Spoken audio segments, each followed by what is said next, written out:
Installé depuis 10 ans, j'avais la volonté de transformer un peu cette pharmacie qui n'était plus adaptée aux nouvelles missions.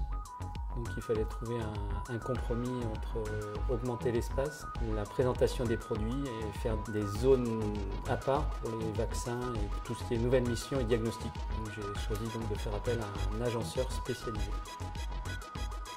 JBCC parce que j'avais vu quelques pharmacies, tout est fait dans son usine de production. C'est pas un agenceur qui commande des meubles et qui sont livrés et assemblés ensuite et tout est fait sur place. La particularité c'est qu'il s'adapte à nos demandes. Si nos demandes ne correspondent pas, il se permet de dire qu'il serait mieux de faire telle ou telle chose.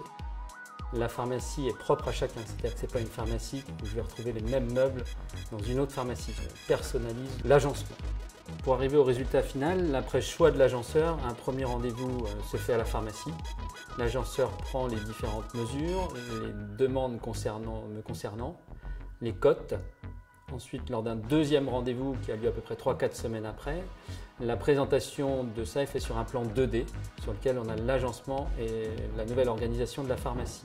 Et ensuite, lors d'un troisième rendez-vous, on a présentation de ça sur un plan 3D qui permet de visualiser avec toutes les perspectives la future pharmacie telle qu'elle sera. On se promène virtuellement et dans tous les espaces, c'est-à-dire qu'il y a à la fois les meubles apparaissent, et certaines prises de mesure, les comptoirs et tout est détaillé sur plusieurs prises de mesure. Il y a un début des travaux qui est fixé avec une date précise. Dans ce cas-là, on a un rendez-vous avec le conducteur de travaux qui me donne tout le suivi des travaux et le timing des travaux à venir. Ensuite, un rendez-vous est suivi toutes les semaines pour suivre l'avancée des travaux. L'interlocuteur doit être à l'écoute parce que malgré les plans définitifs, il y a toujours des modifications de dernière minute, à la fois de ma part, mais aussi de l'agenceur, où on a pu oublier certaines choses. Et donc l'important, c'est d'avoir un agenceur qui soit réactif, qui puisse faire quelques demandes qui n'ont pas été formulées lors des travaux. L'avantage, c'est qu'on n'a pas à être en prise directe avec les entreprises. Donc on délègue ça à JBCC, au conducteur de travaux. Ça fait que s'il y a un souci, on retransmet à JBCC qui tout de suite intervient auprès des entreprises. Une proposition avait été faite aussi, parce qu'on n'y pense pas toujours, de merchandising, c'est-à-dire qu'on peut soit remettre nous-mêmes les produits, ou faire appel à une société qui remet les produits en place selon ce qu'on appelle la part de marché de chaque entreprise, ce qui est beaucoup mieux puisqu'il se charge sous à peu près une dizaine de jours de tout mettre les produits en rayon, ce qui nous libère le temps, qui permet de travailler dans les nouveaux locaux et ne pas avoir à faire ça en plus. C'est pas JBCC qui dit qu'il serait mieux de faire telle ou telle pharmacie.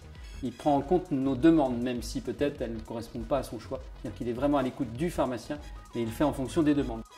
Les clients ont eu l'impression d'avoir une nouvelle pharmacie, un espace beaucoup plus grand, plus aéré, plus pratique et surtout une exposition plus rationnelle des produits. Ils voient tout de suite ce qu'on fait et ils se disent tiens, la pharmacie fait de nouvelles gammes sur un espace qui était le même qu'avant les travaux. Il y a un choc positif parce que moi le résultat a été conforme, même plus à ce que j'attendais. Pendant les travaux, il y a un peu plus de stress puisque n'étant pas dans le métier, tout est cassé et on se demande dans 8 semaines après si tout pourra être mis, mais les délais sont respectés. Lorsqu'on a l'officine définitive, ça correspond vraiment au 3D.